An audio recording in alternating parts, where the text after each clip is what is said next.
இவ்வளோ 2.5 வருஷம் இவ்வளோவும் தாக்கு பிடிச்சிட்டிங்க, பிடிச்சப்பா இன்னும் 2.5 வருஷத்தில் நீ வந்து பெரிய விருதெல்லாம் வாங்குவ அப்படின்னு சொன்னேன். அதனால் அடுத்த 2.5 வருஷம் ரொம்ப நல்லா இது பண்ணி 4 விருதுகள் வாங்கினார். இது வரைக்கும் சென்ட்ரல் நம்ம மத்திய அரசாங்கத்தில் இருந்த அமைச்சர்கள் 4 விருதுகள் வாங்கினதே கிடையாது.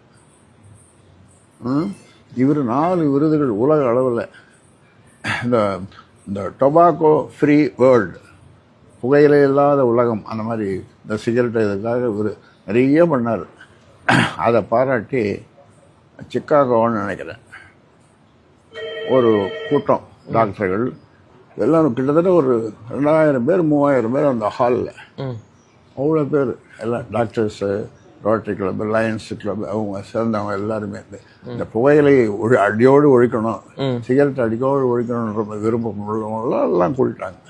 கூட்டிட்டு இவர் ஒரு 2 நிமிஷம் பேச விட்டாங்க. அதில் பேசிட்டு அவர் பேச்சை கேட்டுட்டு அவ்வளோ பேரும் 2000-3000 பேர் எழுந்து நின்று கை தட்டினாங்க. அதுக்கு பேர் ஸ்டாண்டிங் ஓவேஷன்.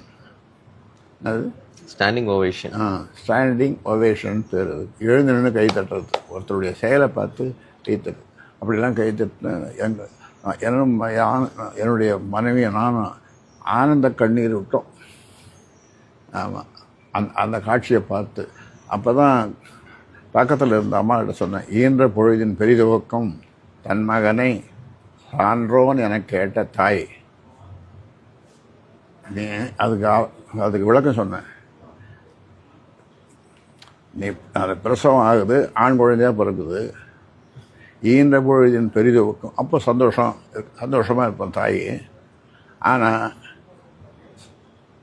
அந்த பிள்ளை வளர்ந்து இவன் சான்றோன் அறிவாளி அப்படின்னு போகும்போது ஏற்படுகிற ஆனந்தம், ஈன்ற பொழுதின் பெரிதுவக்கம் தன் மகனை சான்றோன் என கேட்ட தாய் பாரு அப்படின்றது. அவங்க அழ, நான் அழ, ஆனந்த கண்ணீர். ஏன்னா இவ்வளோ பேர் எழுந்து எல்லாம் வெள்ளக்காரனுங்க கை தட்டுறாங்க. ஸோ அந்த அளவுக்கு 5 ஆண்டுகள் செயல்பாடு இருந்துச்சு.